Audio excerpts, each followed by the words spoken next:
Welcome to Arcade Couch, the best place to chill with your friends and get your gaming goodness every Saturday at 6 a.m. Australian Standard Time.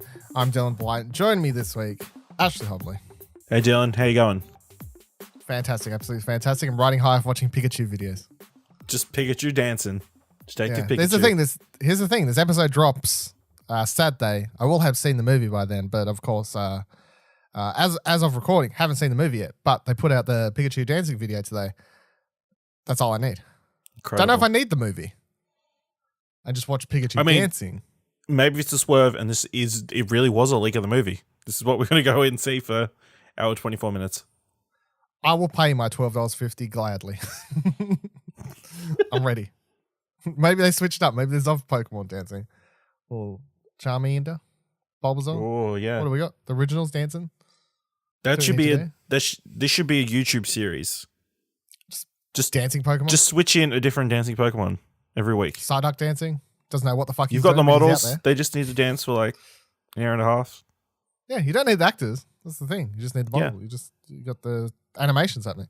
Yeah. We're not really going to talk about Pokemon, but I'm sure it was great. I'm sure it was the best movie of the year. Review discussion coming soon. Yeah. YouTube.com/Explosion Network or ExplosionNetwork.com. Stay tuned. Pokemon, Pikachu, Detective Pikachu, whatever the fucking movie's called. Don't care. Best movie of the year, probably. Today on the show, though, we will be talking about Wizards Unite, the Pokemon Go like Harry Potter Go game thing that has finally released in beta in Australia as well as New Zealand now. So we'll be talking about that. But before that, we do have a couple more serious stories to go over, including the Riot Games walkout and Randy Pitchford being accused of assault. So a bit of a step up from having yelling on Twitter, which was last time I was talking about it. But before we get into that, I did want to bring up the best tower defense game of all time, Ash. Without a doubt, not up for debate. Plants vs. Zombies is 10 years old now. Ooh. 10 years old. Now, you know how much I like talking about things that are 10 years old. 10 years old, yeah. They're not as good as 12 years old, but... But yeah, 10 years old. They posted on their Twitter, the Plants vs. Zombies Twitter, they had a nice looking cake. Happy 10th anniversary of Plants vs. Zombies. We're celebrating our birthday with this epic cake tank cake. Check out the detail on it. We even saved your slice. It's a pretty cool looking cake. Those games, I haven't played the Garden Warfare ones, you know, the most recent ones and stuff. But the original, the OG Plants vs. Zombies tower defense game. Loved it on my phone. Loved it on my Vita. Got the platinum. I was obsessed with it when I got it on my Vita because I was really wanted to get that platinum. And it required a bit of effort, bit of planning. I got to the stage where I had one of those mini whiteboards, like the ones you can like pick up and hold with two hands, you know, those size whiteboards. I drew out the grid layout system of like the lanes that you have in Plants vs. Zombies. And I planned out how and what I needed to do I can't remember what it was, like survive 100 rounds or something, like for one of the harder trophies. I planned out where to place all my pieces and what plants and these sorts of things on a whiteboard. I had a plan of action. That's how dedicated I was to this game. So did you ever play? Yeah, of course I played it. Not to that extent, not a crazy extent. But yeah, it was fine. It was a good time sink. Zombies fighting lawnmowers and plants. Doesn't sound like you appreciate it. When you beat the game, you also got one of the best songs in game history of all time, which was called Sunflower. I'm not sure if that's actually the song's name or not. Wow, I can't believe that Post Malone stole that song. It was originally... Well, actually, yeah, good point. I should see if I can find it real quick now, just on the go here. Sunflower Plants vs. Zombies, because I feel like everyone needs to hear a little bit of this, and we might get a copyright.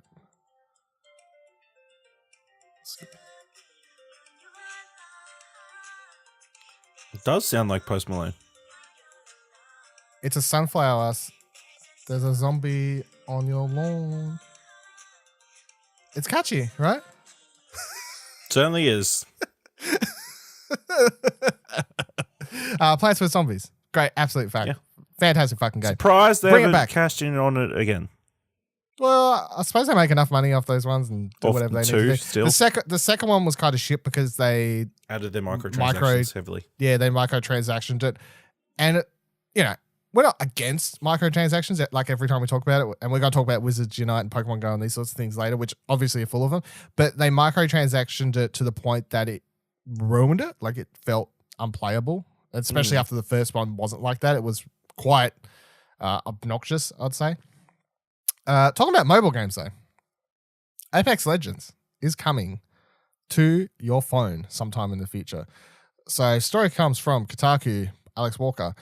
To the surprise of no one, EA has confirmed that they're trying to bring Apex Legends available on mobile following the game's success on PC and console, and they're also confirming that it's coming to China as well. They're bringing it to China.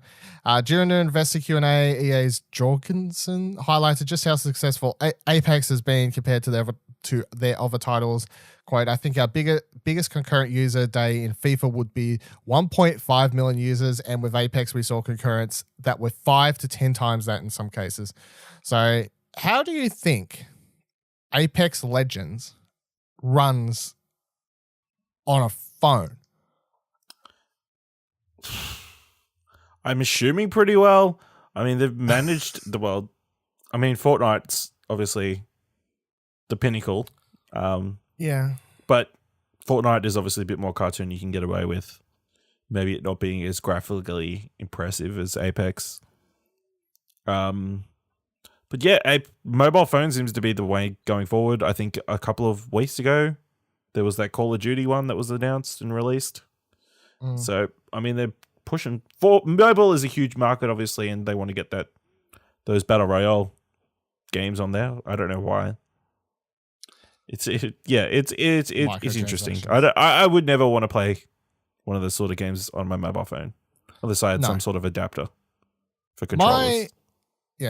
My problem with it, like, I mean, we're going to presume, of course, that everyone playing on mobile will just be playing against everyone on mobile, and they're not going to do the Fortnite thing.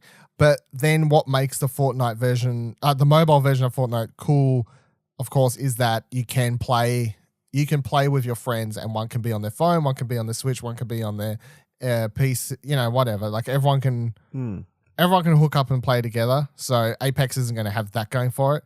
And then I'm like, for example, the PUBG mobile is a very different game to PUBG. And I actually think PUBG mobile, I see more people talking about that than actually the proper game these days, which is an interesting turn of events. But yeah, that game's a lot different, and it's like in the title, PUBG mobile.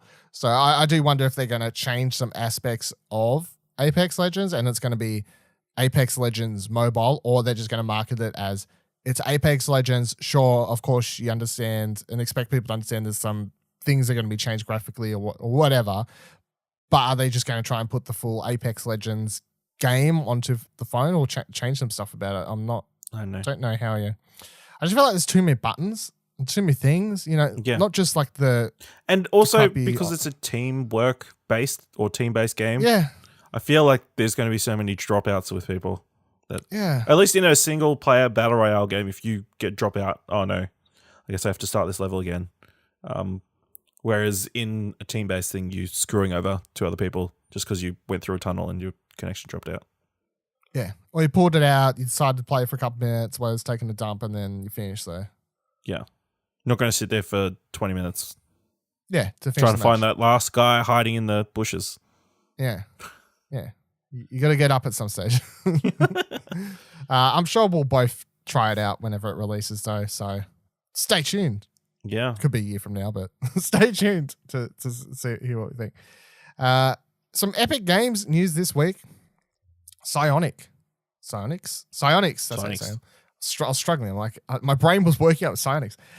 Has been brought by Epic Games. So this story comes from ozgamers.com with the official statement from Psyonix stating that acquisition won't change its premier competitive title, Rocket League, in the short term, adding that, yes, this means the game will be coming to the Epic Games Store, but also it's a great move for Rocket League esports. So they've got the full press release thing that Psyonix posted up, so I'll just read it. In the short term, nothing will change at all. We're still committed to providing Rocket League with frequent updates that have new features, new content, and new ways to play the game for as long as you'll have us. In the long term, we expect to bring Rocket League to the Epic Games Store and to leverage our new relationship to grow the game in ways that we couldn't do on our own before. We do believe that bringing Rocket League to new audiences with more support is a win for everybody. We think this is a great move for Rocket League esports ecosystem because it significantly increases our potential reach and resources, just like it does for the game itself. We really do believe that you'll find our future in esports to be very exciting, especially in the near future.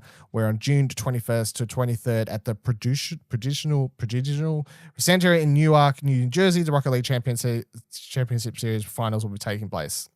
So, what do we think? What do you think this is? After everyone's like Epic Games these last couple of weeks is up, down, up, down. They're like, there was that story where the head dude, Tim, or whatever his name is. Sorry, I forget. Tweeted out, it's like, oh, you know, Valve changes their prices. We'll stop buying out companies. It was very weird. Buying out exclusives, yeah. Buying out exclusives and stuff. And then literally like a week later, they're like, yeah, we bought Psyonix. Yeah, it's interesting that Psyonix has obviously been bought out. I mean, obviously Rocket League's been a huge thing. I felt like they were doing really well, like financially. I don't think they have to be doing sponsorships bad with freaking WWE pay-per-view events. So, yeah, but I don't think they have to be doing bad to get brought out. No, that's true. But then you think, how much did they get offered by Epic to be brought out? A lot. It would have to be a lot. Epic has made of money at this stage, I feel. But I feel they're at a point where they're sort of stretching. You heard our story the other week where they spent $23 million on a strategy game. Yeah. But yeah, good on them. I guess it'll be interesting to see how Rocket League fits into Fortnite, I guess. Yeah, maybe. I know that some of the people at Psyonix have relationships with people that are at Epic from the past. Like, have you watched the No Clip doco? Yes. About them? Well, you might just, you probably just don't It's remember. Been a while. There is a part, where they talk about in the first part, like what they did prior to Rocket League and games they worked on. They talk about how they would be like basically hired to come on and do like this section of a game or like this part, like they were kind of like a team that was hired as, I don't know, fixer-uppers a bit or whatever, like come in for certain contract segments. Work, Yeah, contract work. And they did a lot of contract work for a lot of Unreal games and these sorts of things that were going on. So I think I can like dot the connections between how they get to this point somewhat and why they would be willing to accept it and whatever else. I mean, you can't blame Psyonix for being like, hey, here's a bunch of money. Do you want it? Yeah. Here's a lot of money in security. Do you want it? Yeah. Do you want it? No, fuck no. Would. And of course the reaction has been two-sided. Of course, there's the Epic Games is becoming the Disney of video game industry, which not even close. No, not even close. I think that's a very hyperbolic statement to compare them to Disney.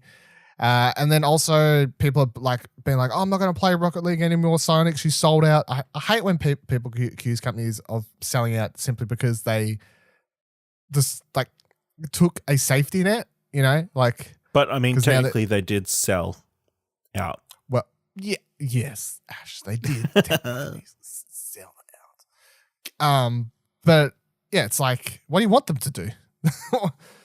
You just want them to not take the money and the safety and the place to be. It's just kind of stupid, really. I think the interesting thing, of course, is going to be what this means for them on Steam. Wouldn't be the first time we've seen Epic pull a game off Steam or is it do something. I can't. But it hasn't been. But has any previous Epic games been removed from Steam? Well, yeah. Well, the Metro thing was at least for a time. Well, period. No, I'm thinking of games that were made by Epic prior to them opening the Epic Store. Not yet. But I just saying there's a precedence for it to, like, it's not out of the question, like. For them to remove they can come in Rocket League from being bought in the future. From Steam, yes. Yeah. I mean, I maybe. Yeah. I feel like everybody who wanted to play Rocket League has already got Rocket League at this point. So I don't know if that'd be a massive thing. Because I feel like the keywords to focus on are the first sentence. In the short term, nothing will change at all. I'd like to focus in on short term as the words. And then go, okay, well, what changes for Steam Rocket League users in the long term? Because when they talk about in the long term, they simply talk about expecting to bring Rocket League to Epic Games Store, blah, blah, blah, blah, blah. They don't talk about in the long term how Steam and their relationship and what happens there. Yeah. My guess, maybe DLC stops coming to Steam Store version. Or timed, something like that, maybe. Timed exclusive DLC content. Yeah. I just find it, I definitely just feel like the way that press release was worded, I'm like, something's going on. I smell something. Something's up here, I think. We'll have to wait and see, though, of course. So, another thing of interest. People have like a Rocket League account, though, that everything is like attached to.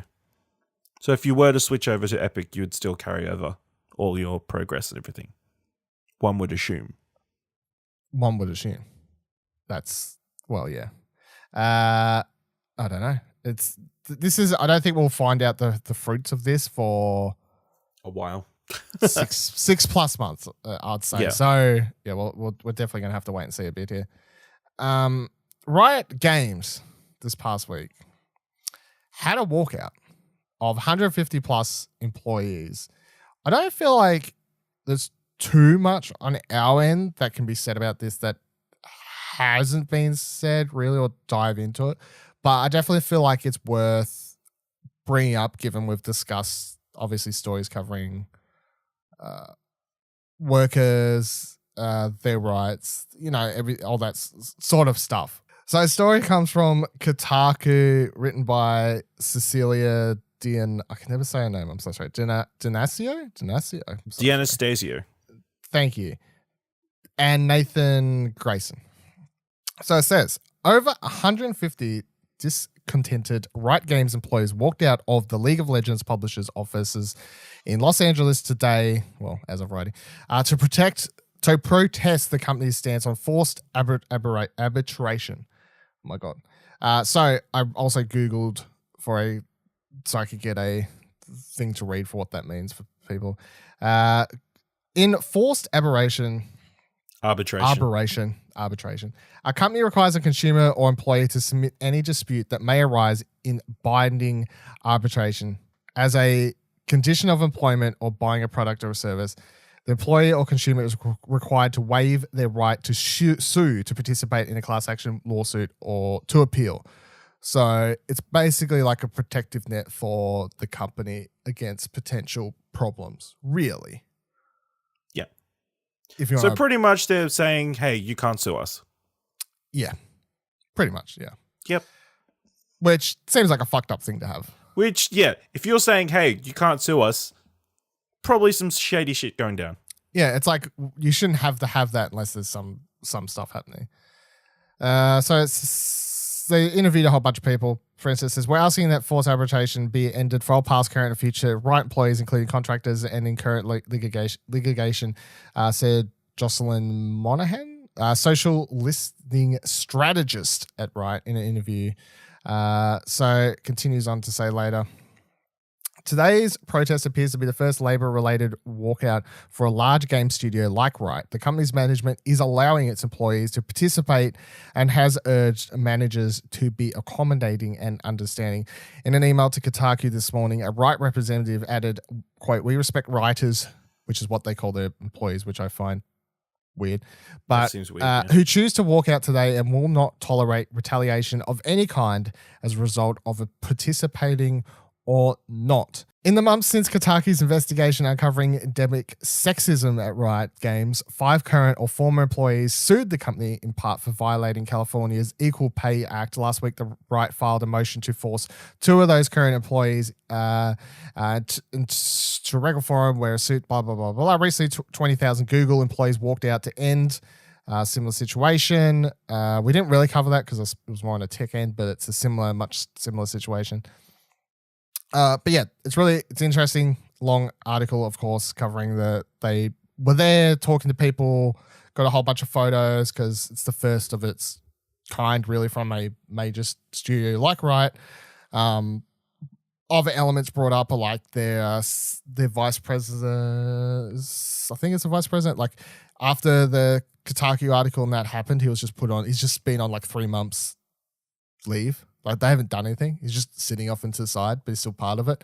And other employees talk about how, the stuff that was covered in the article beforehand about males being chosen for jobs even though they're doing them, and this kind of the sexism built into the company at its roots a bit and these sorts of things. But I think, of course, a step in the right direction.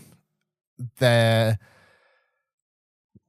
thing to be like, well, I saw some people were like, why is everyone making half a blue about wanting to unionize in games if they can do stuff like this anyway? And the thing is, if they were unionized, they wouldn't have to be worried. They could do this without having to do the whole... Without having to stop working. Yeah. Like, they had to organize this in such a way that they got permission, right? And even then, some people were still scared to do it because they thought they may get fired. But if you're in a union and you can organize a strike with your union, you're in a protective glass case at that point to do your strike if you organize it that way. So that's why a union would still help with strikes and would obviously... Hopefully help with getting to a position where you don't need to strike. Yes. Yeah. Because this is just the employees in a parking lot basically yelling at their employer with no one else there to kind of intermittently help, I guess. You know what I mean? Yeah. There's no union to help. Like, what do we want? This. Okay, we're going to help you with that. It's just the employees all out in their car park yelling. I'm not saying it's bad. I'm just saying, obviously, if there was unionized, there would be help along the way. And that's why just because you see this story doesn't mean the whole game is developers need to unionize and the game industry needs to unionize, needs to be negated as a story, because this doesn't exit that, which I saw a lot of people on Twitter suddenly thinking it does. It's like, oh, they're striking. What's the big deal? Why does it need to be a union? I'm like, you don't get it. But yeah. What do you think when you saw the story or anything like that? It was not surprising at all. Obviously, there have been speculation about problems at Riot for ages. And yeah, good on them. I hope they get whatever they want. Obviously, Riot have said that they're not going to force this on new employees and are currently considering it for current employees as soon as the current litigation is resolved. So, looks like they're making steps forward. But yeah, obviously, big demonstration of people power, I guess. 150. It's a fucking decent amount. They weren't updating those League of Legends characters today. Yeah. All those games lost that day. Those League of Legends. Nobody could play because each match is individually controlled. Yeah, they've got to control the minions in each game. Yeah, that's right. Yeah. But yeah, it's obviously good. And I would highly suggest you reading the article yourself to find out a bit more about it. If you'd like to, it'll be linked in the show notes, of course, like everything else we talk about from here, including this article from GameSpot. I nearly said Informer, like I do fucking nearly every time. Titled, Borderlands 3 Gearbox boss calls old claptrap voice actor bitter and disgruntled amid new dispute. So I know we was talking about Randy just the other day, the other episode. And we were talking about him yelling on Twitter. And, it was a bit of fun and games. Yeah. It was a bit of fun and games. Randy, you're on Twitter yelling. It's quite funny. And then in the past week, someone's accused him of assaulting. Assault.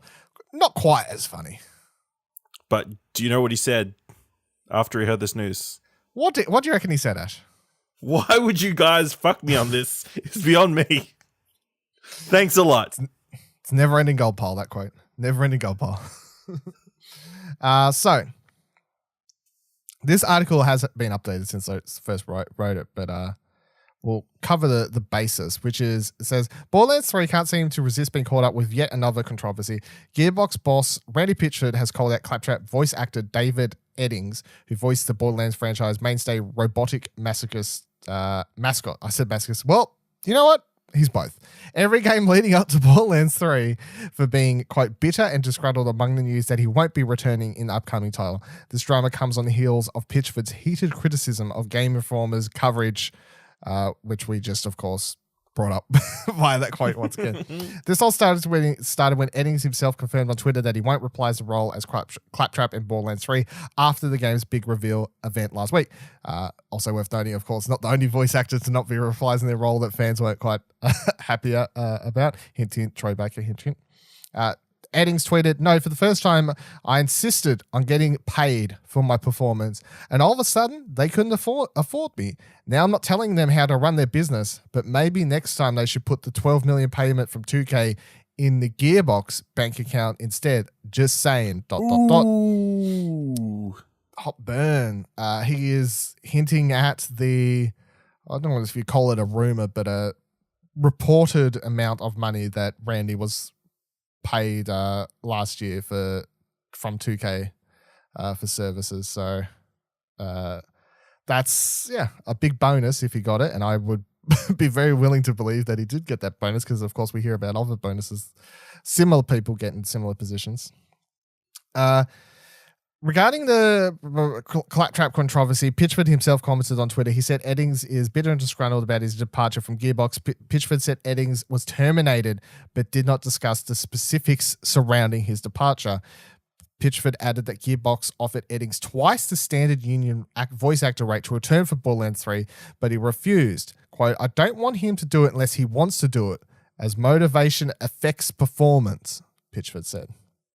Gearbox then released an actual statement where they said the company, blah, blah, blah, blah. In this particular case, now that Eddings was no longer an employee, we offered him an industry standard rate, but we were not able to reach an agreement. That is what they said to IGN, apparently. So then the the story continues, because I think it would have stopped, right? The story would have pretty much stopped at, because people were asking Eddings and being like, "Hey, why aren't you doing the voice?" Much like people were asking Troy, right? You know, it was a very similar situation, I think, originally to the Troy problem, because people were asking Troy at the thing and being like, "Why aren't you doing the voice?" And he of course said, and then that was a bit of a story, and then we found out someone else is doing the voice, and we're all moving on now. So people asked Eddings, "Why aren't you doing the voice?" He said it's because they wouldn't pay him enough.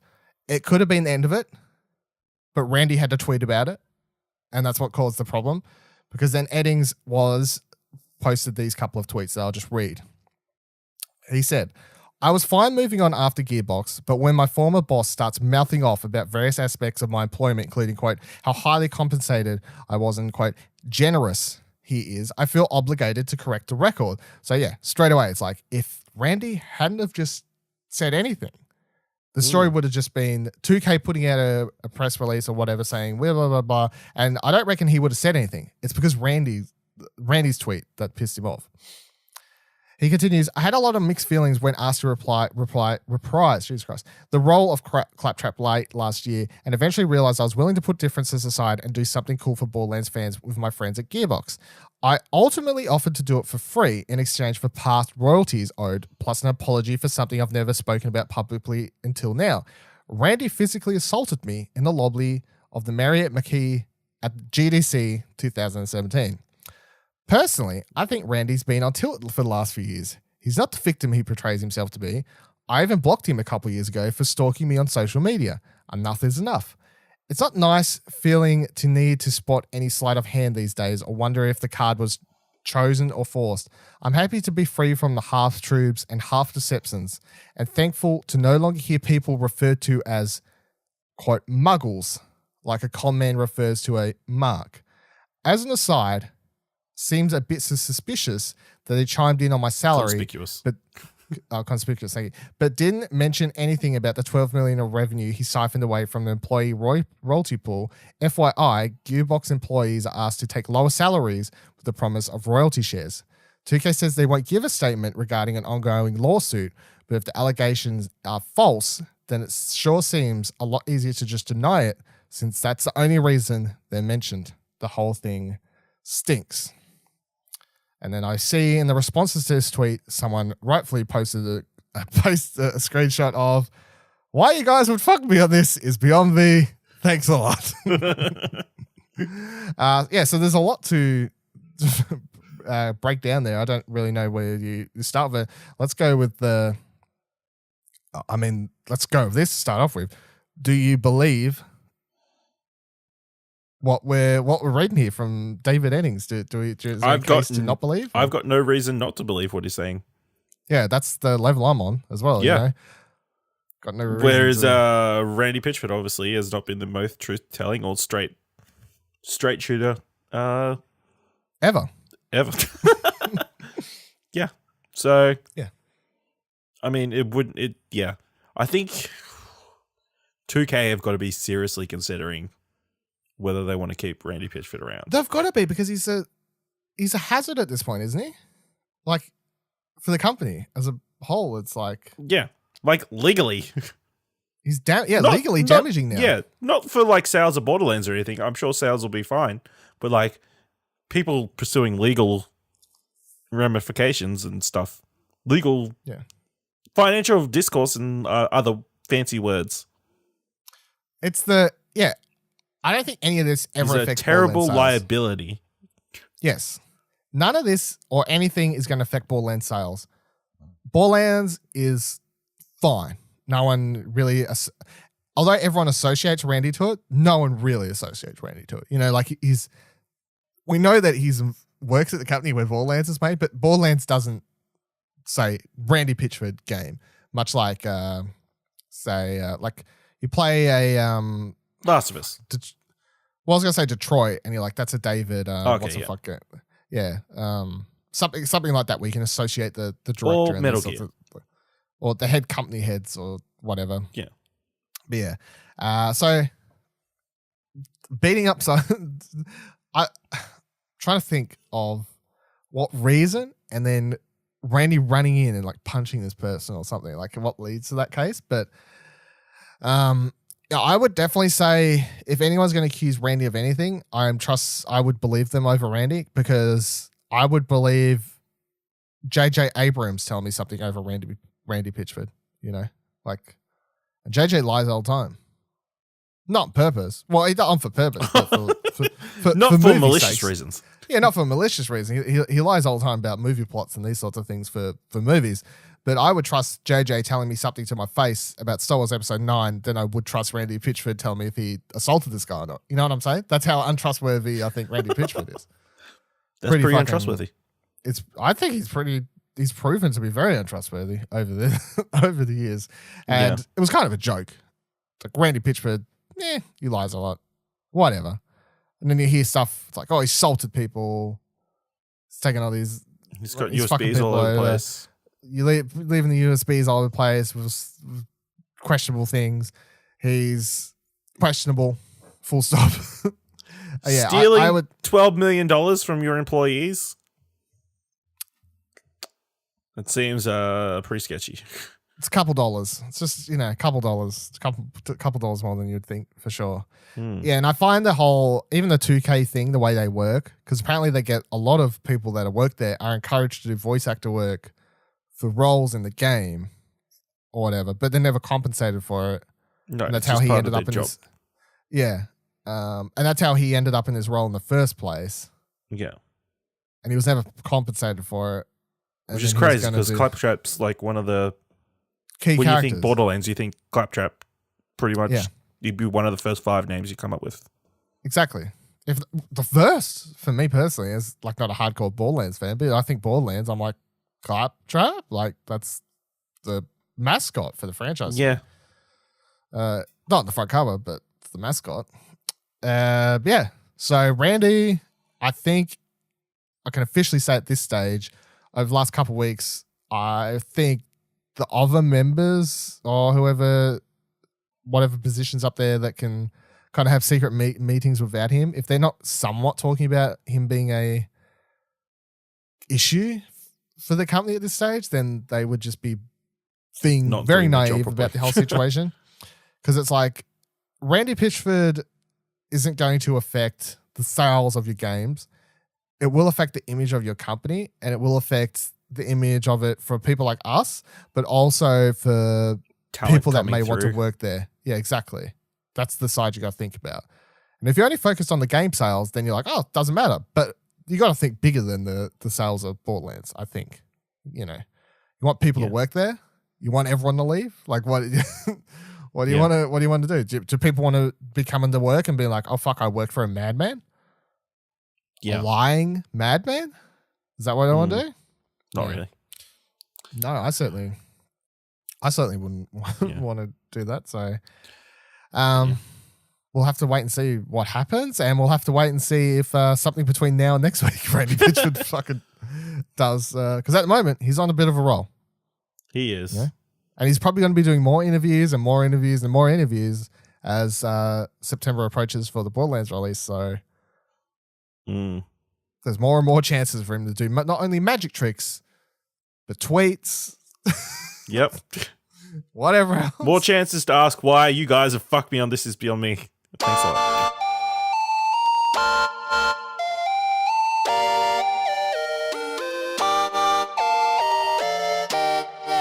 I want to talk about the Division 2 a little bit. I haven't talked about it since we got it. But I recently finished it. It's in quotation marks, right? Finished it. You don't really finish the game because obviously it's post-game live service, whatever. It's going to be constantly goes on stuff forever. coming in. It goes on forever until number 3 comes out. But I finished it, and I've done the most recent event, so I'm up to date on like content in the game. I'm not like maxed out gear level or anything crazy like that, but I have finished everything that you can do basically, apart from like side mission type stuff and whatever stuff. So I thought I'd talk about it a little bit more.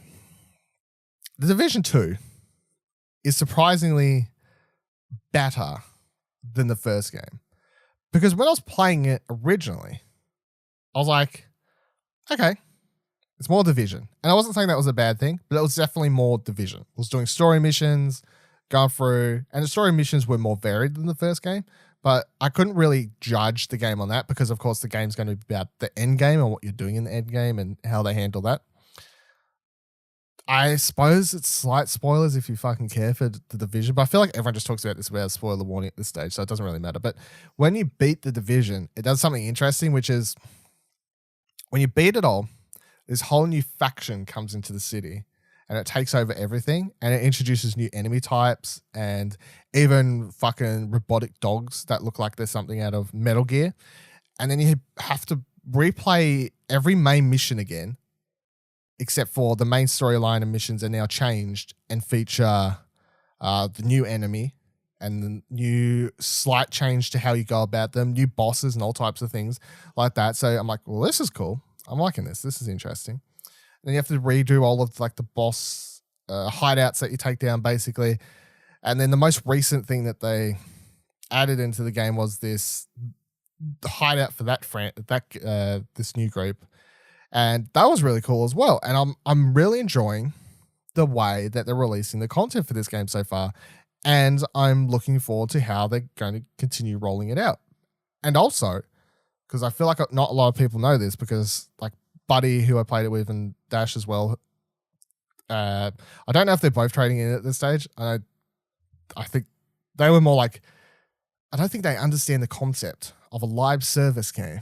Because they're like, where's the end of this game? I'm like, it doesn't end. Like, you never reach a finish. Like, how do we finish this game? We don't finish the game. The game finishes you, all right? That's how you that's how you finish the game. But they didn't realize that all of the because I was talking about Raid, the Raid's supposed to be coming soon, 8-player Raid. I was talking about this and the most recent update and these sorts of things. It's like, oh yeah, it's season pass. I know you got the collector's edition, you've got it, but we don't want to buy a season pass. I'm like, you don't need a season pass. It's all free. Like, what? So I don't think a lot of people realize, and they announced this at E3 when they announced the game. They came out on stage and said the first year of content is all going to be free. Raid's free. The most recent thing added into it, I can't remember what the fuck it's even called, base or whatever it is that you take down. That's free. Everything after that's going to be free. There's going to be 4 episodes spread throughout the first year. We're currently still in episode 1 of this current storyline where they're adding new missions and raids and all this sort of stuff. It's all fucking free. Fantastic. This is the way you should be doing these games, because I think the biggest problem often with these live service games, or even just multiplayer games in general, and EA has talked about this in the past with Battlefield as well, is that thing where everyone's playing together day one. Everyone's got the same content. It's on the disc, whatever. We're all playing on the same maps and whatever. And the second there's a DLC and people have to buy it, all the people who don't buy it are separated from their friends. They're separated from any other people they may have randomly met online and want to continue playing with. Be that in Battlefield, be that in The Division, whatever. So having all of the content be free means that there's going to be a higher rate of people not trading in this game, I feel, because they know they're going to have content coming. They can see updates constantly floating in. If they follow the Ubisoft or the Division counter or anything, they're like, raid's coming soon. And then after raid's out, they'll be like, well, this is coming soon. This is coming soon. They're adding new specializations because like when you finish the game, you get 3 specializations that you can switch between, which like one gives you a crossbow, one gives you a grenade launcher, the other one gives you, I can't even fucking remember.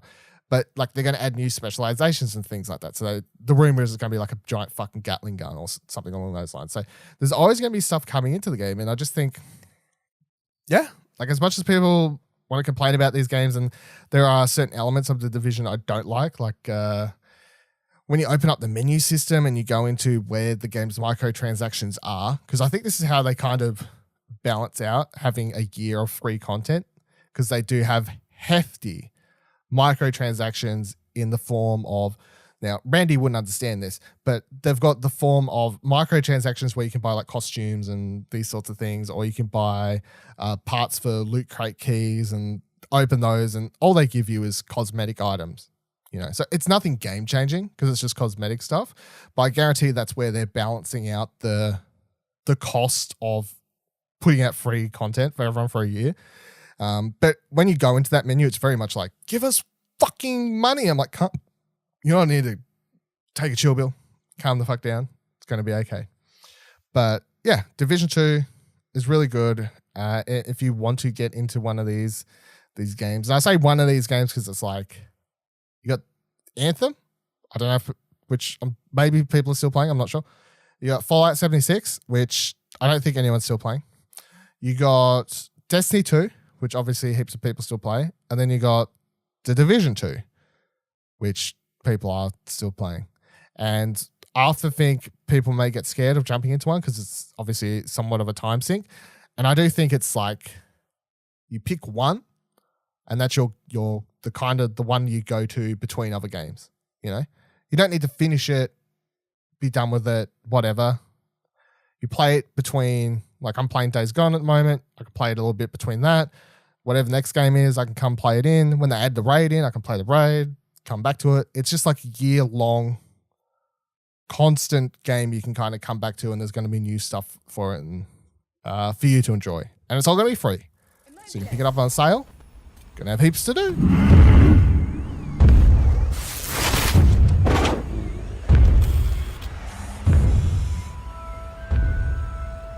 Harry Potter Wizards Unite has released in Australia released in beta in Australia.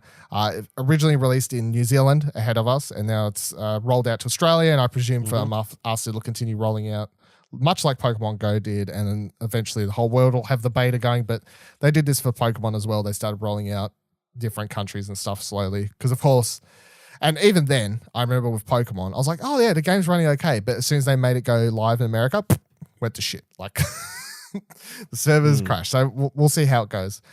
How much have you managed to fuck around with in this so far, Ash? Not a lot. I'm at level 4.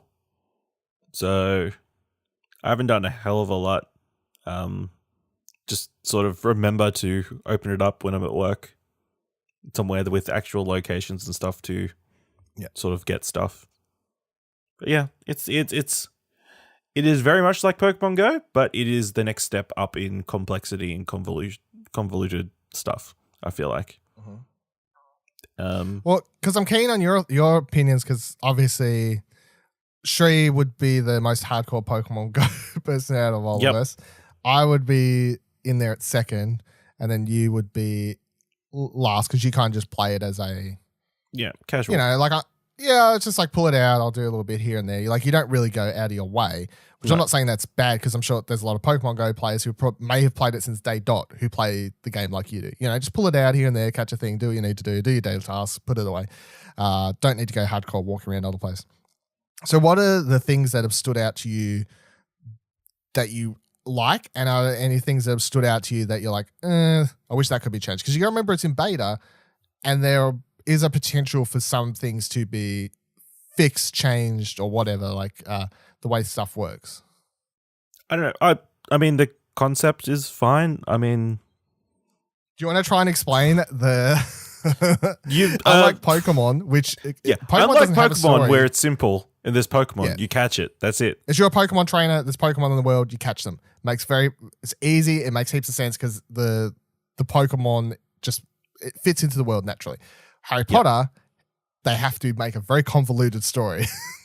There is confoundables, which are disturbances in the magical world that could be discovered by muggles, and you're tasked with stopping them or capturing them or whatever. Yeah, there's some like break, and this is how it's like, well, how's Hagrid in front of me? Like, why am I trying to catch Hagrid?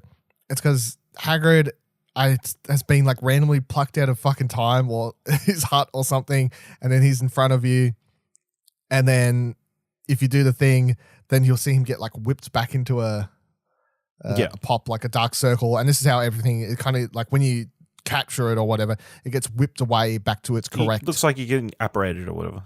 It disappears and it goes to where it needs to be.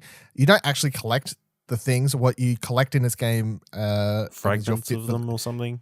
Yeah, it's like you get enough fragments and then you get a sticker basically. So you collect. You don't have a Pokedex, you have a sticker book basically. Yeah, which isn't as satisfying. Nope. Yeah. There's not just one Pokestop. There's like a bunch of different things to stop at. There's like the inn, which lets you build up your spell energy. There's like your Pokeballs, if you want to. Which is like your Pokeballs, I guess. Then there's a greenhouse. Also the energy's like that other Harry Potter game that released like 2 years ago. I can't remember the fucking name of it. I tried it out. The mystery one? It was like the school one where you was training. You was a student. Is that the one? Yeah. It was like that. I only played it for a couple of days and I kind of got sick of it. But that used energy as well. But the energy in that game would refresh like after an hour or whatever. Yeah. But it was also very fucking low and annoying and tedious and basically like, hey, give us money. Yeah. So there's also greenhouses where you can get different items, ingredients, because then later you can make potions and use the ingredients to make the potions. And then they've got what was it? A fortress, which is like sort of like a gym, I guess. But yeah, it's like the gym, but it's nothing like a gym, I guess. Is there equivalent? With the confoundables, you don't like throw something at it. You have to do like a spell. So you have to actually draw on the phone a certain symbol or whatever they've decided for the certain spell that you got to do, which I think it again makes it more difficult because you can't really play the game one-handed. Yeah. So, because you need to be accurate and fast for the spell to be effective. Yeah. Which is a struggle. I think it's like a plus. It's a double-edged sword because it obviously gets you more involved and it makes you feel like you're, as much as you can for swiping a shape on your screen, like you're actually casting a spell with a Wingardium Leviosa, you know, like you're doing some sort of shape of it. Whereas if you was just doing a Pokeball motion of just like throwing the spell or something, it wouldn't really suit thematically. But then the minus of the double-edged sword is that playing it one-handed while like walking and not paying too much attention. What you can do that with Pokeballs because you just like chuck, whatever, yeah. chuck. Yeah, do what you need to do. In this, it's like, oh fuck, you have to hold it with 2 hands and be like, try and draw this real quick shape, and yeah, it's. I don't know. I hated it at first, but then I'm like, I came around. I was like, I don't love it, but I understand it now. You I understand guess, why, but the other thing, are you playing with AR on or?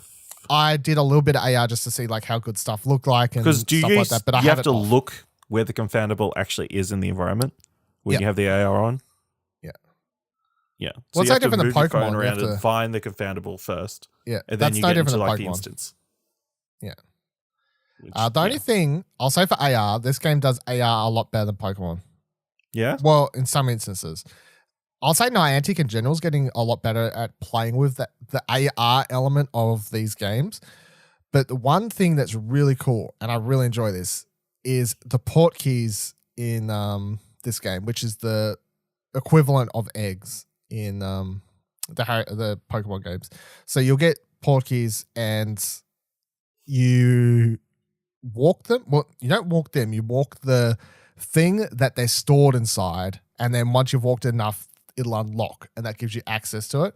But then you place down the port key somewhere in your world. Like you have to do it in an AR too. And it'll create a giant portal in front of you, and then you can walk through it, and you'll be in a location. And then when you're in that location, you walk around like 360 view, and you have to like collect a whole bunch of stuff in there, like random ingredients or what. I think it's like what you find in that room, but it's actually pretty fucking cool. Like I've recorded video on my phone just in case I ever needed to show it to someone and stuff, because I did a quick walk around town the other night after I left the cinema, just because I hadn't been to town since the game released, and there's obviously a lot more locations and things to do there. And I was like on the side of the road just looking like an idiot, but I don't really care too much. But I'm placing this thing, but you would have seen me like I place it, and then because you're like staring at your phone and you're taking in because like this is pretty cool. It's like you walk into the portal and you walk in, and I'm like you're looking around 360, like up, down, left, right, because it's like a full like I had to look in the rafters of this building for stuff.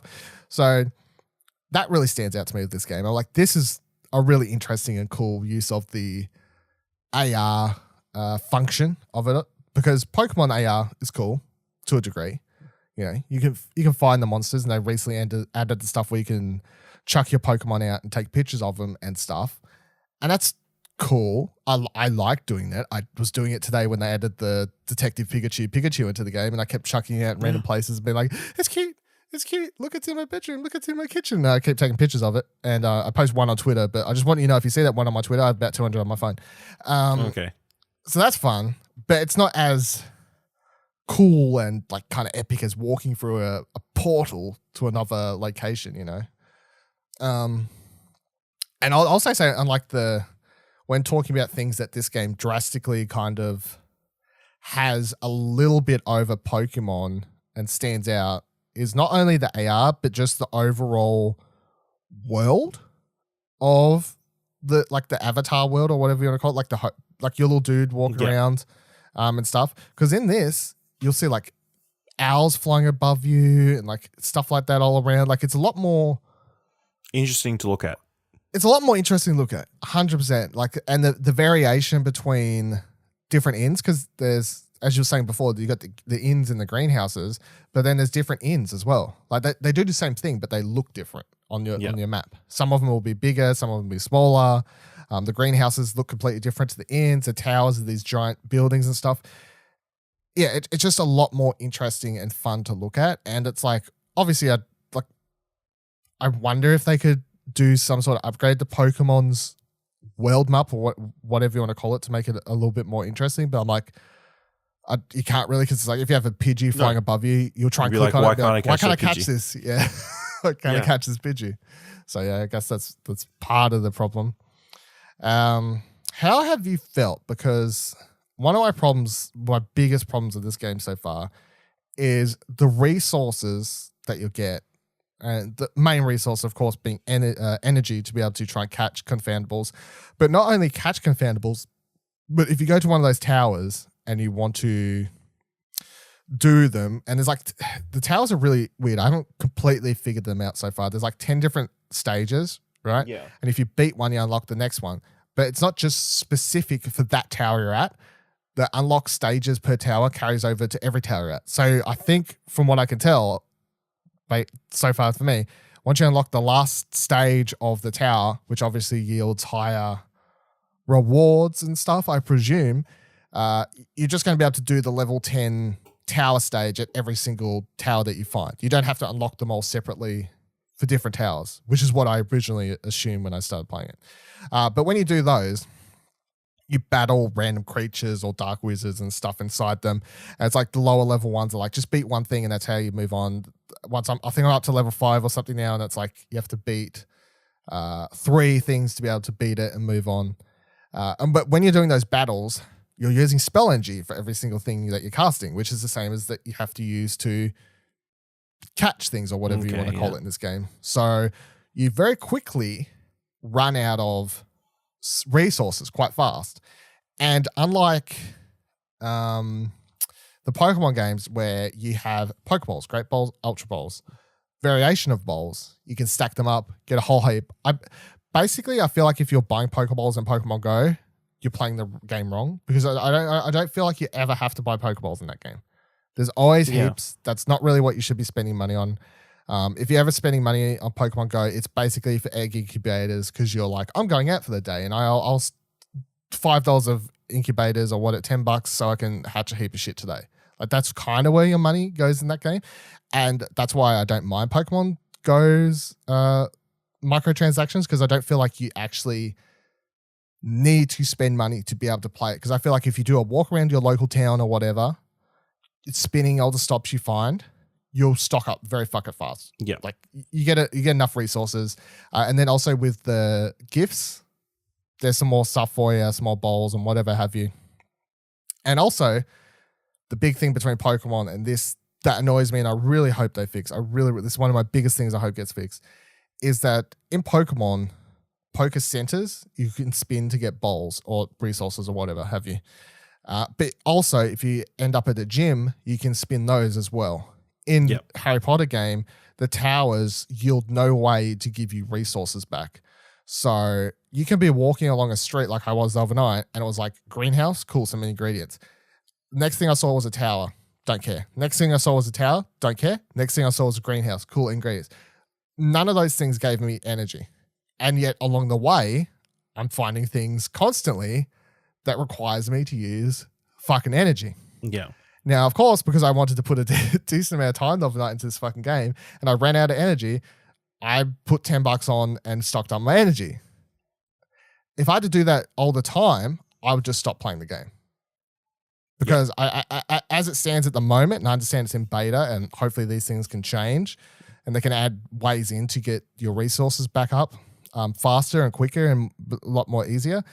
At the moment, I would say the resource management and the restock level on energy levels is completely unacceptable to make this game viable as especially compared to Pokemon Go. In fact, I'd say it feels more predatory on trying to make you spend money than Pokemon Go does.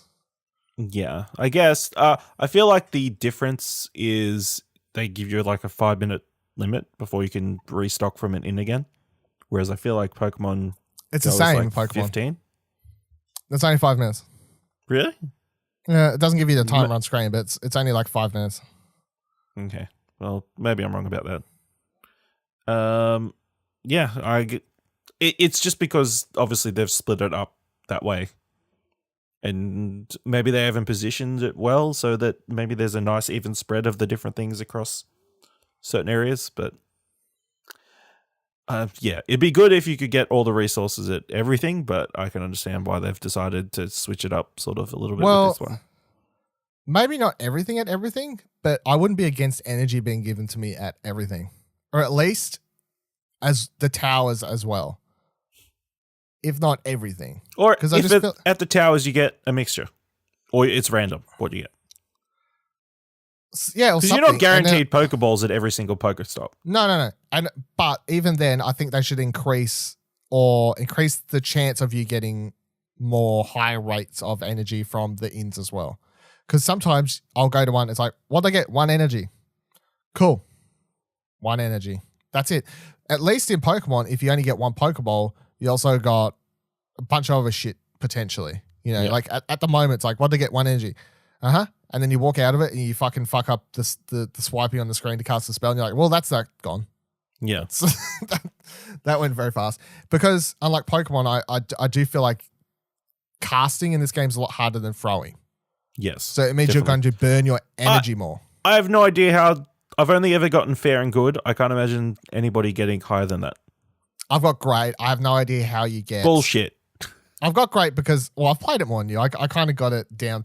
For one of the shapes, the E, I got it down like real fast. Like I could boom, boom, boom because I'd done it enough. So I feel like that's how you have to get better. Although, when I do it, I have no idea how I could do it faster than what I already do it. Like, or more accurate. Or more accurately, yeah, exactly. So I have no idea how you're supposed to get an amazing like you do. In Pokemon, it makes perfect sense. It's like you got to wait till the circle's really small and then hit the Pokeball on it. Easy. Simple. I get it. In this, I'm like, I have no idea how you're supposed to get an amazing. But yeah, it's like the resources, given that everything's so much harder to do and you're going to burn through your fucking resources, there's simply not enough at the moment in this game. There needs to be way more added. They need to give you more from ins. They need to increase your chances to get them. They need to increase your ways to get them. Increase the amount that you get. So there's other cool things this game does that Pokemon doesn't. For example, like this just has daily rewards built into the game itself. So in Pokemon, you'll get increased bonus when you spin your first Pokemon Center for the day. You know, like you'll get increased XP for that spin. If you do it 7 days in a row, you get a 7-day bonus, then it resets. The same for catching Pokemon. You get bonus streaks. In the Wizards game, Wizards Unite, as long as you check in every day, you don't need to do anything. As soon as you're logging in for the first time every day, it'll give you a reward. And you can track that for the month. It'll say like May, blah, blah, blah, blah. And you can see like tomorrow I'm getting 8 energy. Next day, there you go. Yeah, next day 250 XP, next day 5 scrolls, next day 9 energy. It's like still very spread out, right? More consistent ways of getting energy. I have no idea exactly how to solve the problem, but I definitely feel like the energy thing is a big, one of my biggest problems with the game so far. Now, the next one, I don't know if it's an exact problem with the game or a problem with the property. Pokemon has hundreds of creatures already in the game that Pokemon Company already had when Niantic made Pokemon Go, obviously. So they didn't need to create things, and it was very easy just to go, here's the first 150, catch them all. Here's the next catch them all, right? Pokemon, Harry Potter does have a varied amount of fantastical beasts, right? Dark wizards, characters that you know, these sorts of things. Items. But Hey? Items, yeah. Yeah. But it's just the stuff that you're finding out and about. I've seen the same fucking troll hold or protect 20 different items at this stage. Because that's what this game does. It's like, oh, the item that you're actually catching, or I'm saying catching to, I give up. I'm just going to say catching when we talk about both games, whatever. The item that you're actually catching at times will be like an umbrella or a map or a slug or something, right? And you'll click on the Confandable icon on your screen. And we should have mentioned just before, unlike Pokemon, you don't know what you're actually getting into when you click on the icon on your screen. They're icon you see on your screen, by a category of some sorts. Yeah. It's like platform 9 and 11 quarters ones. There's ones that have the Quidditch logo. There's ones that have the Dark Arts logo. You know, so you know what you're getting into via a category, but you don't know what you're getting until it shows up. Yeah. But some of these items, the ones that are just lifeless items, whatever you want to call it, they're all protected by different creatures. And I've seen the same fucking troll protect so many different items. And it's because what else are they supposed to do, I guess? I don't know what else they're supposed to do. But at the same time... Trolls are very common. They like protecting items. Troll in the dungeon. Thought you ought to know. I don't know. It's just very repetitive... creatures and designs and these sorts of things, I guess, to a little bit, where it'd be like seeing Pidgeys all day just protecting the rarer Pokemon. You'd be like, fuck off, Pidgey. Get out of here. Why do I have to see you every time every time you're here? Don't know what's going on here. Then there's other cool thing when you're actually looking for stuff. I'm not at the stage where I'd obviously be hunting the uncertain stuff yet. Like I've still got heaps of stuff to fill out my stamp collection or whatever you want to call it, your Pokedex. But when you do go looking for stuff, they have these little flags in the ground at certain locations. And if you click on it, it'll just like fill out an area, highlight it for you to show you. And it'll be like, this type of Confandable more likely found here.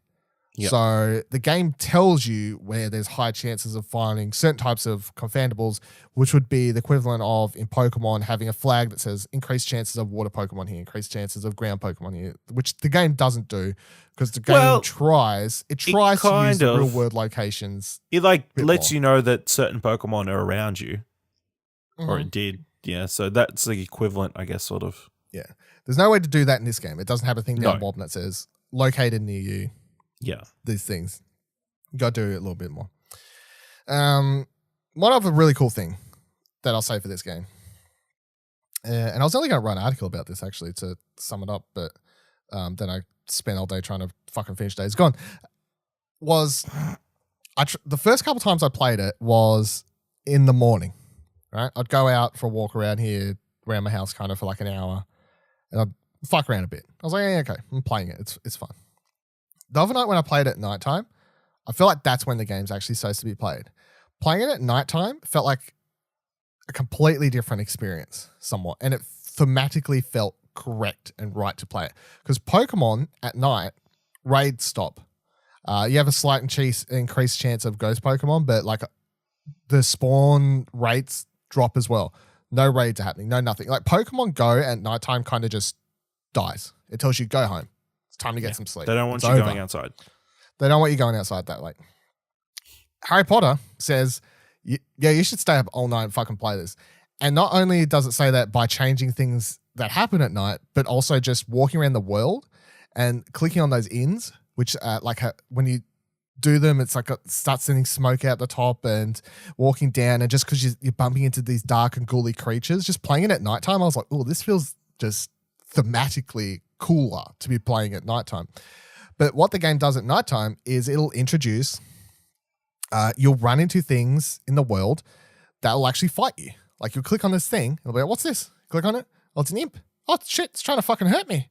And you have to battle it like you would in the same way you would in a tower, but not as strong. But it's doing the whole thing. It's like at nighttime, the ghoulies will come out and try and hurt you, which I thought was cool, interesting. It's the Pokemon Go says go home at night. This game says we got shit happening at night. Stay out. Complete opposite. Yeah. So that was fun. And one other thing, I guess. Do you want to talk about your biggest problem with the game so far? What's my biggest problem with the game so far? Yeah, Avatar. Oh, fuck it. Well, I was about to say my biggest problem is the fucking energy cost. But yeah, I mean, the Avatar thing's a bit annoying, but I can see that being solved by once the beta's over. At the moment, everyone just has this very generic looking orange character that you walk around the map with. Everyone's going to look the same. Oh, but is yours orange? Why? What color's yours? Well, I assume, it's like a yellowy sort of color. I just assumed it was based on whatever house you chose. It might be based on house you picked then, yeah, because I picked Gryffindor, so. Well, I picked Hufflepuff, so.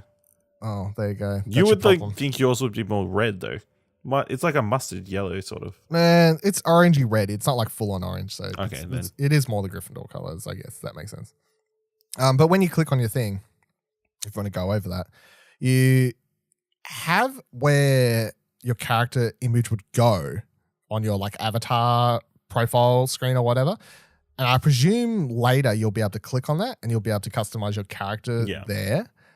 It's just not here at the moment. And there's no way the game's not going to have that because that's just lost money, of course. Like Pokemon, I remember I haven't spent a heap of money on clothing items in that game, but I've probably spent like $20 over the years on like t-shirts and random shit. So there's no way that this game isn't going to have hopefully cool fucking cloaks and shit for me to be able to buy and whatever else to change up.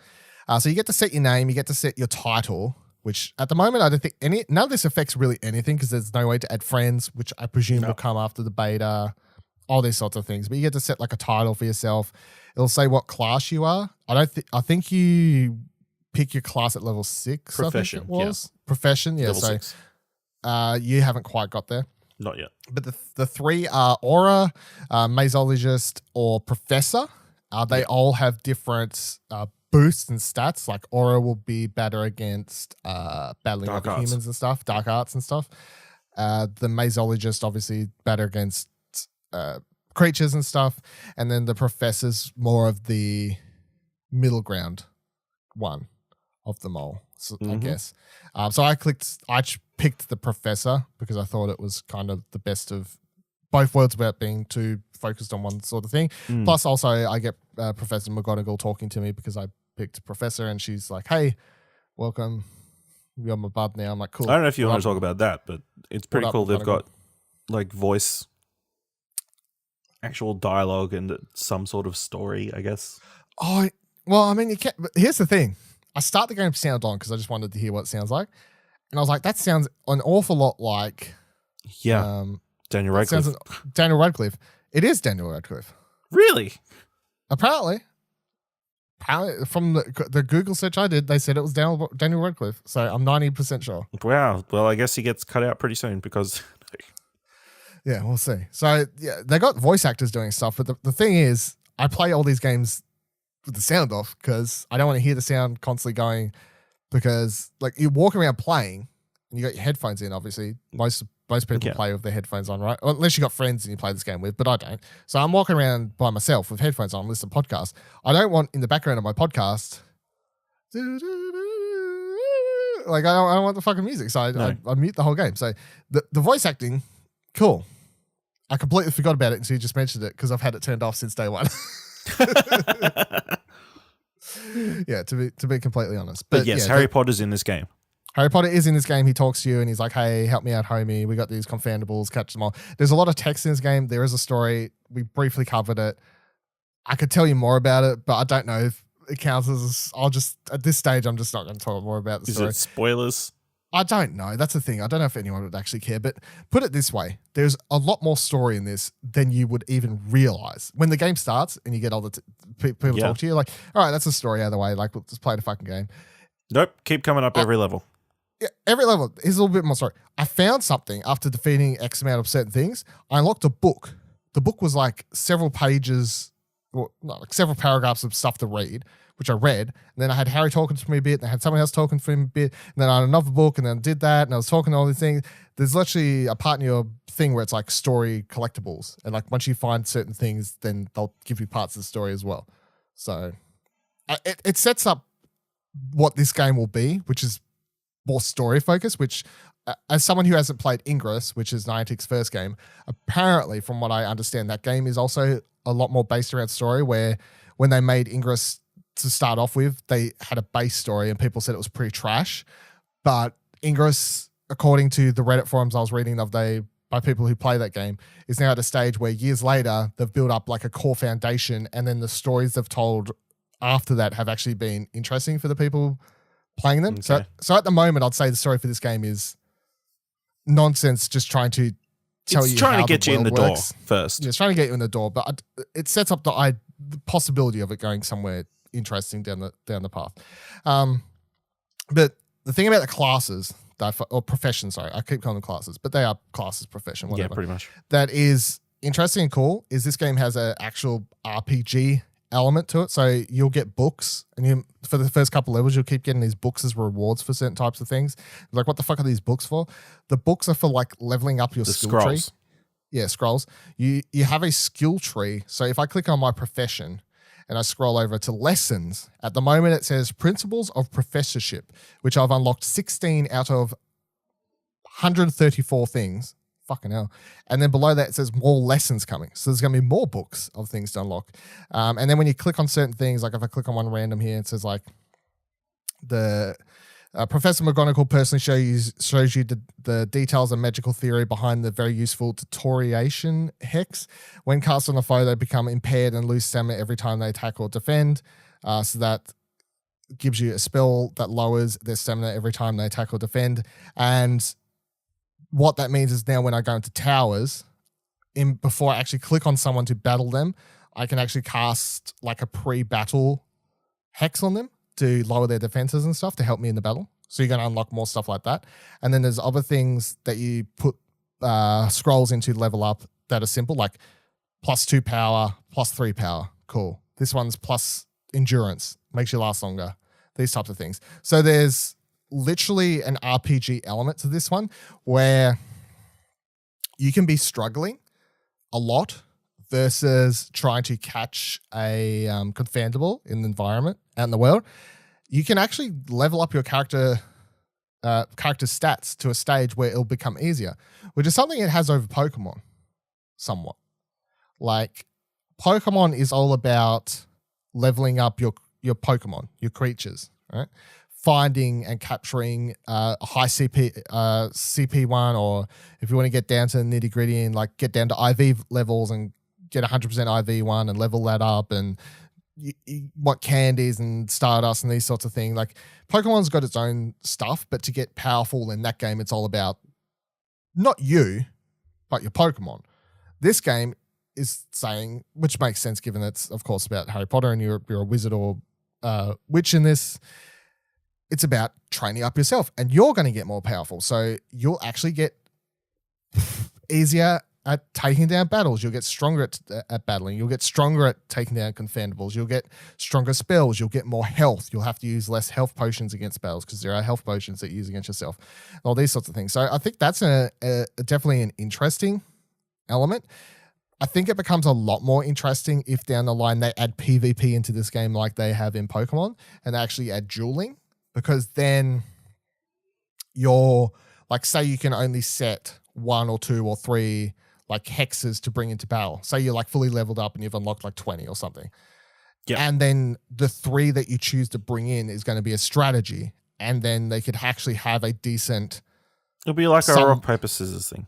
Yeah, they could have some, like a rock, paper, scissors. I'm not saying it's going to be a deeply involved dueling system, but they could have a dueling system that has a level up strategy in it. I could see that potentially being here, given what the basis is in this game at the moment. More strategy than Pokemon Go, where it's whoever can tap the fastest.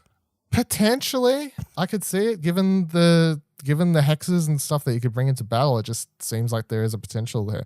Like, I can literally look at my stats and it's like stamina, power, precision, critical power, proficiency, defense breach, accuracy, maximum focus, initial focus. Like, this game has a fuck ton of stats for you as a player, and that you start leveling up and stuff, which I think is kind of cool.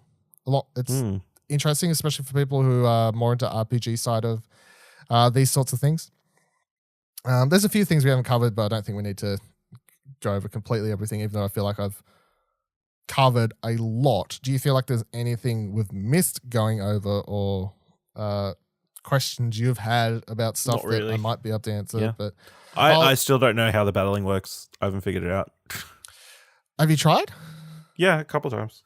So it comes up with a circle over the enemy, whoever you're fighting. You have to drag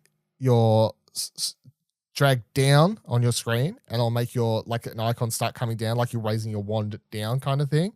And then an icon will come down, and then you have to hover it over the circle for it long enough to like fill up the circle. And if the enemy moves, you have to, like, the harder enemies are like small imps and stuff I've found, because they move a lot, which means you have to constantly like kind of move the thing to track over the circle to be able to fight them. But when the circle fills up, then you get to do like you do when trying to catch a Confandable, you do a spell cast or whatever, and you do damage to them. And then it's their turn to attack, and then you just... Defending's very easy. You just swipe fucking down on the screen or whatever direction it says, and you cast Protego or whatever the fucking spell's called, and you protect yourself. And in between all that, you can use potions to replenish health or up your damage you'll do and these sorts of things. But it's rather basic. It's more involved. I must have missed that first step. Yeah, the circle thing. Yeah, no, it took me. I've completely failed my first tell. I didn't figure it out, and I was like, I don't know how this game's broken. What the fuck's going on? And then I went back into it and I figured it out. So I don't think it's just you. But yeah, it's a simple battling system, but it's obviously more involved and requires you to pay more attention to what you're doing. You can't, like Pokemon gyms or raids. You get into it, you can literally just tap the screen without looking. Yeah. What am I doing? I'm just tapping the screen. That's all that's involved through raids and battling in Pokemon. Well, player battles are more involved because when you use your shields and stuff is more so than the gym battles and stuff where you're just tapping.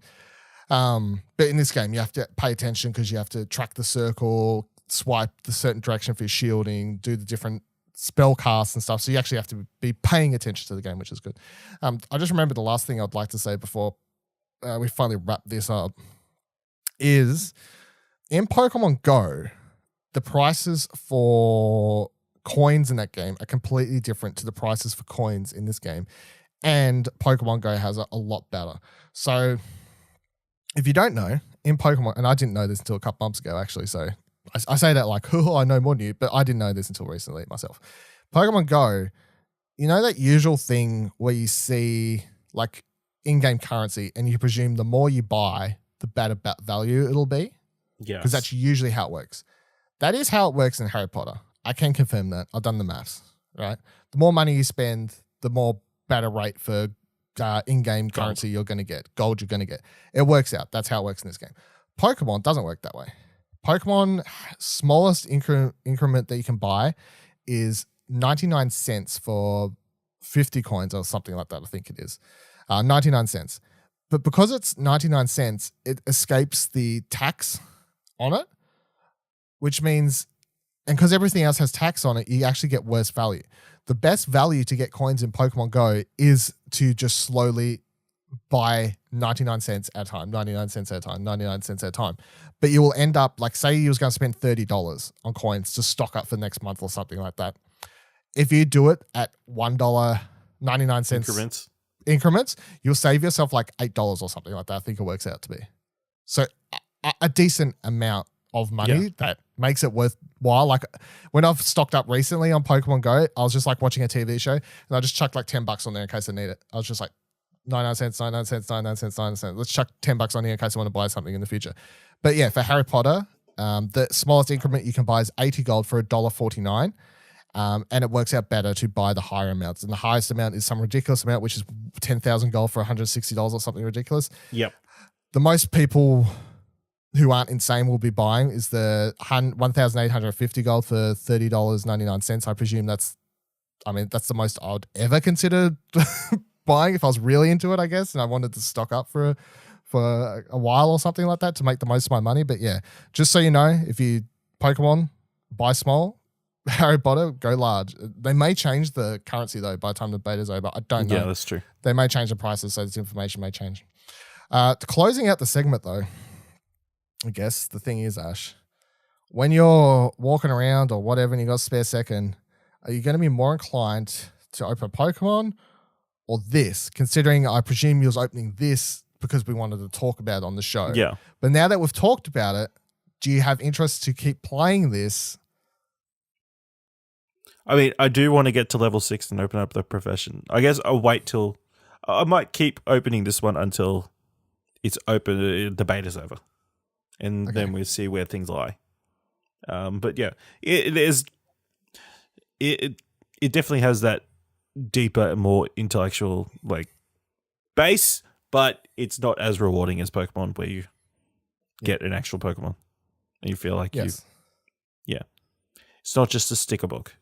Yes. That's pretty, I mean, that's pretty much how I feel about it. I'm like, there's lots of cool things here, but like the actual, the main part of the game, which is the catching stuff, simply isn't as good as catching Pokemon. Because just, there's no way you could ever beat catching Pokemon because it just makes sense. It works. Because there's just an infinite amount of Pokemon you can catch, whereas there's a finite amount of... Yeah, and it doesn't feel weird because it's like you're a Pokemon trainer. There's Pokemon in the wild. There's Pokemon around you. You click on them and you catch them. It's it just works.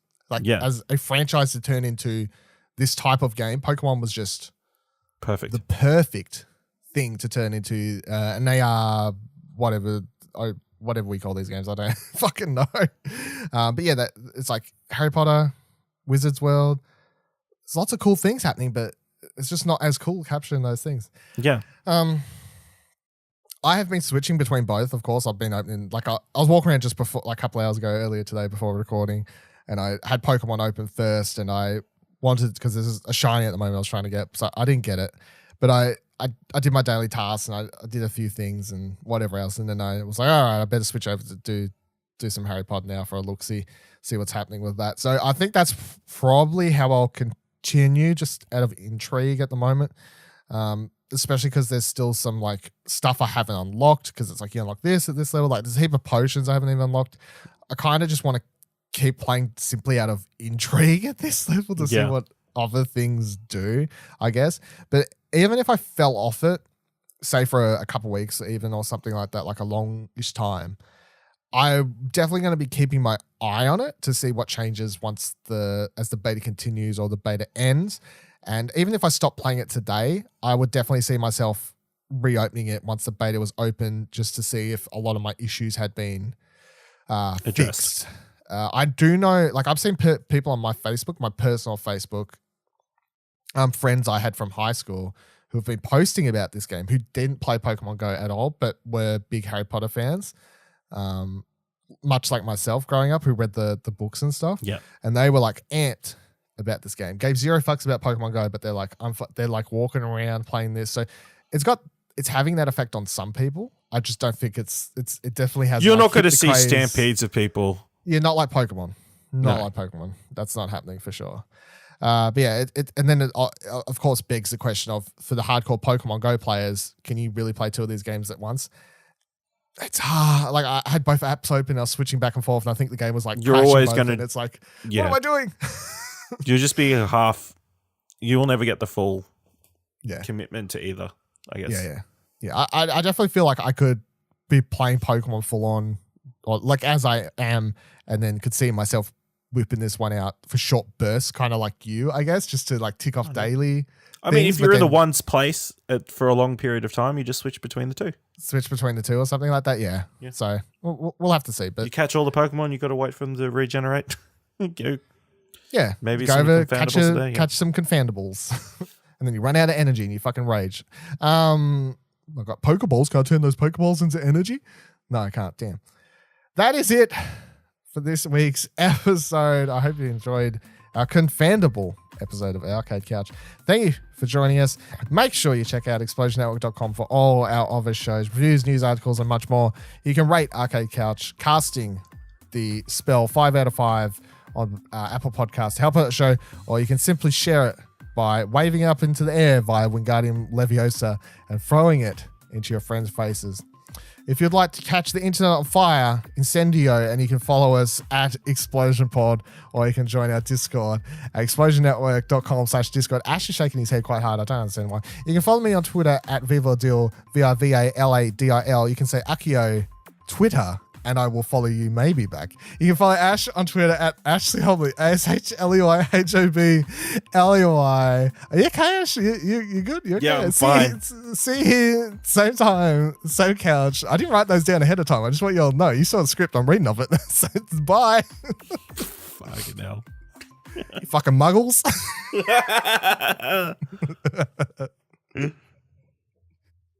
Nerd.